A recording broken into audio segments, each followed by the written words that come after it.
বলছেন একদম স্ট্রেট আওয়ে বলে দিচ্ছেন, তাকে ছুঁড়ে ফেলে দেবে নর্দমায় ববি হাকিমরা। আমি অবাক হয়ে যাচ্ছি, এটাকেই কি চোখে চোখ রাখা ইন্টারভিউ বলে? না আপনার এতটা রাগ ওনার প্রতি, ব্যক্তি রাগ আছে? না, আমার কোনো রাগ নেই কারোর ওপর। আমার কথা হচ্ছে যে রাজনীতিটাকে কলুষিত করা চলবে না। রাজনীতিটা কলুষিত কি উনি করেছেন? ওনাদের অনেকে করেছেন, শুধু উনি কেন করবেন, আর অনেকে করেছেন। ওদের দল, ওদের এ প্রাপ্ত, ওদের বদান্যতায় একজন খাঁচায় থাকা সাংবাদিক, খাঁচায় ছিলেন ভুবনেশ্বরে, তিনি আবার নতুন একটা চ্যানেল খুলে আজে বাজে বকেন। একটা হাউস থেকে তাড়িয়ে দেওয়া হয়েছিল তাকে ওভারনাইট, তার সেও তো হয়েছে। পুলিশকে ব্যবহার করা হচ্ছে বারবার বারবার। আমরা নিজেরাও রিপাবলিক বাংলার তরফ থেকে হাইকোর্টে আইনজীবী হিসেবে আমি যেটা বলেছি, যেটা আমি দেখেছি, শুভেন্দুর হাতে কতগুলো কাগজের মোড়ক দেওয়া হয়। শুভেন্দু অধিকারী কাগজে মোড়া টাকা নিচ্ছিলেন বলে অভিযোগ ছিল। কাগজে মোড়া যেটা নিচ্ছিলেন, শুভেন্দু বলেছেন 5, 10, কে বলতে পারে 50, ভেতরে কি আছে? আমার প্রথম প্রশ্ন, ভেতরে কি গোলাপ ফুল থাকবে? গোলাপ ফুল থাকুক আর হাফ প্যান্টই থাকুক, আপনাকে প্রথম আমার প্রশ্ন হবে একজন আইনজীবী হিসেবে, যে আপনি দেখেছেন কাগজের ভেতরে কি ছিল? না, আমি কাগজ দেখেছি। তাহলে মানে কাগজের মধ্যে তো টাকা থাকবে বলে অভিযোগ করা হয়েছে। সে তো টাকা অভিযোগ হতে পারে, একজন একটা কাগজ, 5টা গোলাপও থাকতে পারে, 5টা গোলাপ থাকতে পারে, সেটা হাফ প্যান্টুল থাকতে পারে, পুরোনো পাঁজি থাকতে পারে, অনেক কিছু থাকতে পারে, টাকা নাও থাকতে পারে, নাও থাকতে পারে। আপনি তো বসে বসে একটা গোটা কেসকে আপনি ডিসমিস করে দিলেন। হ্যাঁ, করে দেওয়ার মতো তো। শুভেন্দু অধিকারীকে খালাস করে দিলেন। যদি একটা মিথ্যা অভিযোগ হয়, সে শুভেন্দু অধিকারীর বিরুদ্ধেই হোক বা সৌগত রায়ের বিরুদ্ধেই হোক, আইনজীবী হিসেবে আমার যখন আইনজীবী সত্তা জেগে উঠবে, তখন আমার প্রথম প্রশ্ন হবে যে ভেতরে কি ছিল? আপনি দেখেছেন, ক্যামেরায় দেখা গেছে ভেতরে কি ছিল? কেউ তোয়ালে মুড়ে নিয়েছেন, কেউ সরাসরি নিয়েছেন। যিনি সরাসরি নিয়েছেন তিনি ধরা পড়বেন। এটা তো কোনো প্রমাণই হচ্ছে না, শুধুমাত্র অপপ্রচার হচ্ছে। আর এটা প্রথম কথা চক্রান্ত করা হয়েছিল। এই চক্রান্তটাই বরাবর ছড়িয়ে এসেছে। সন্দেশখালী থেকে এই চক্রান্তটা ভয়ানক বুমেরাং হয়ে গেল না? কোন চক্রান্তটা? এই যে শেখ শাহজাহানদেরকে, মানে আমি বলতে দ্বিধা নেই, আমি টানা লাইভে বলে যাচ্ছি যে মাফিয়া রাজ। মমতা বন্দ্যোপাধ্যায় এন্ডোর্স করছেন শাহজাহানদের, অ্যাসেম্বলিতে বসে বলছে।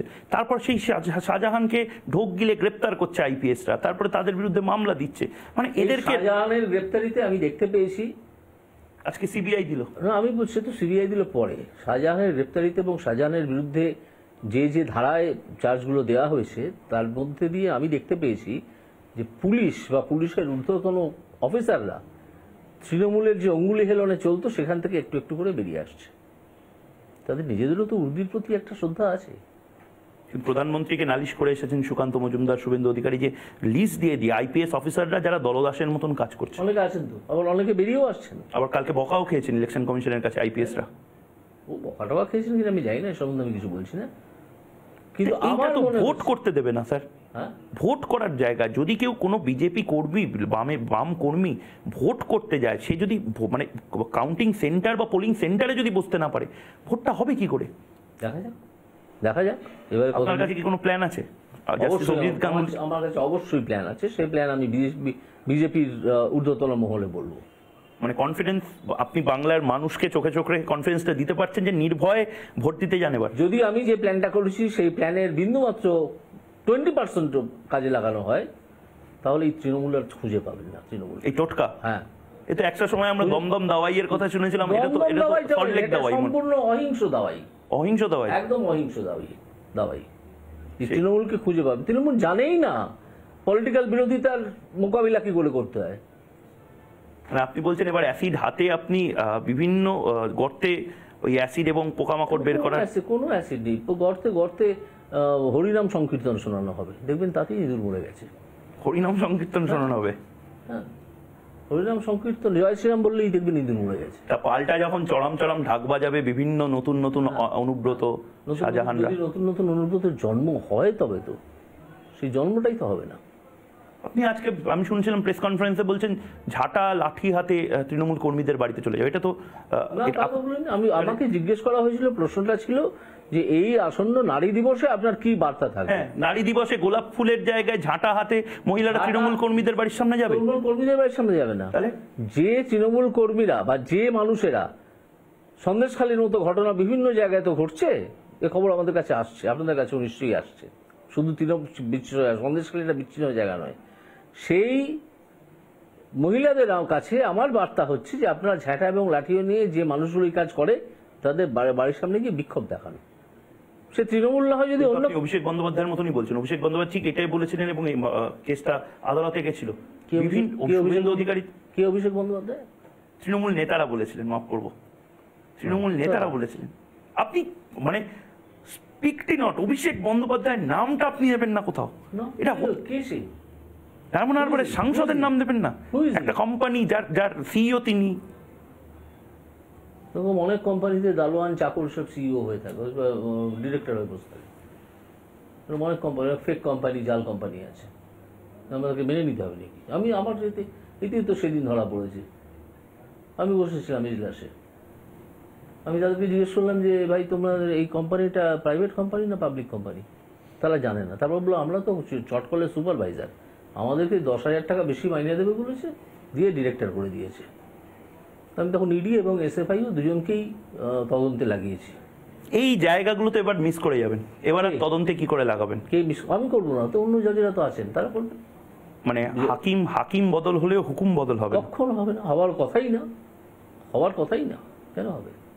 মানুষের যে আস্থার জায়গাটা তৈরি করেছিলেন আপনি, কোথাও মনে হয় মানে আপনি তো এই যে দু কামরার ফ্ল্যাট, দর্শকদেরও বলি, দু কামরার ফ্ল্যাটে মধ্যবিত্ত বাড়ির মতনই বিভিন্ন জায়গাতে অগোছালোভাবে বই পড়ে আছে, কাপড় জামা পড়ে রয়েছে, নলেন গুড়ের মিষ্টি খাওয়ালেন স্যার।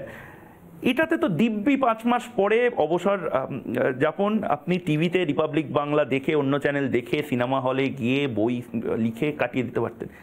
নাম লেখা থাকতো গোটা বাংলায় যে একজন জজ সাহেব গোটা বাংলায় নাকে দড়ি দিয়ে ঘুরিয়েছিল। আপনি কেন এই পাকে চক্রে আসতে গেলেন? কিচ্ছু নাম কোথাও লেখা থাকতো না, আর পরেও থাকবে না, সেসব প্রত্যাশা নিয়ে আমি আসিনি। আমি দেখেছি আমার সোনার বাংলা শ্মশান হয়ে যাচ্ছে, ক্রমাগত হয়ে গেছে। ছেলেমেয়েগুলো সব বাইরে। শিক্ষার অবস্থা কি? ছেলেমেয়েগুলো প্রত্যেকটা বাইরে, বাবা মাগুলো খাদে। পুরো সল্টলেক জুড়ে এখন একটা বৃদ্ধাবাস হয়েছে, প্রত্যেকটা বাড়িতেই বৃদ্ধ বাবা মা, তাদের ছেলেমেয়েরা দুরন্ত রেজাল্ট করে বাইরে চলে গেছেন। কিছু না হলে ব্যাঙ্গালোর গেছেন, দিল্লি গেছেন। পরিযায়ী শ্রমিক হয়ে মুর্শিদাবাদের ছেলেমেয়েরা দুবাই চলে যাচ্ছে। বাংলায় থাকছে না কেন? বলছে যে এই যে এত ল্যাংচা হাব হচ্ছে, সেক্টর 5, সেক্টর 6, এত তেলে ভাজাও তো হচ্ছে শিল্প। কাশফুলের বালিশ নিয়ে তো মমতা বন্দ্যোপাধ্যায় নিজে বলছেন। হ্যাঁ, যদি কোনো মানুষের এরকম ধারণা থাকে তাহলে তার দেশে, তার রাজ্যে ওই রকমই শিল্পের প্রগতি এরকমই হবে। অপশন কি, অল্টারনেটিভ কি আছে সেটা এক্ষুনি বলার সময় আসেনি। অনিল কাপুরের নায়কটা দেখেছেন? না, আমি দেখিনি।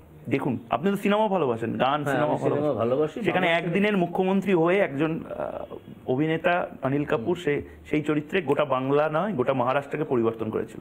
পর আপনার মতনই প্রায় সাসপেন্ড করছিল, বিভিন্ন লোকের চাকরি বলেছিল স্যাক করে নেব। আপনি কি অ্যাকচুয়ালি এরকম? আপনাকে অনেকে বলে অরণ্যদেব, আপনাকে অনেকে ভগবান বলছে। অরণ্যদেব তো ব্যঙ্গ করে কুণাল ঘোষ বলেছিল, তাতে আমি মজাই পেয়েছিলাম। কুণাল ঘোষ অরণ্যদেব বলে সমালোচনায় মানে মজা পান? আপনাকে নিয়ে ট্রোল কুণাল ঘোষ যা যা সমালোচনা করেছেন তিনি অত্যন্ত মজাদার ভাবে করেছেন। আমি সেগুলো অত্যন্ত এনজয় করেছি। আমি কুণাল ঘোষের সঙ্গে যখন দেখা হয়েছিল বলেছিলাম যে আপনি একজন নেতাকে বলেছিলেন উনি সকালে বিজেপি, দুপুরবেলা তৃণমূল, তারপরে আবার জনতা পার্টি বা কংগ্রেস এরকম, বা সম্বুধ শুক্র। হ্যাঁ, সম্বুধ শুক্র তৃণমূল, মঙ্গল বৃহস্পতি শনি উনি বিজেপি, আর রবিবার উনি রেস্ট নেন বলে আমরা খুব হাসাহাসি করেছিলাম, একদিন আড্ডা মারছিলাম। কিন্তু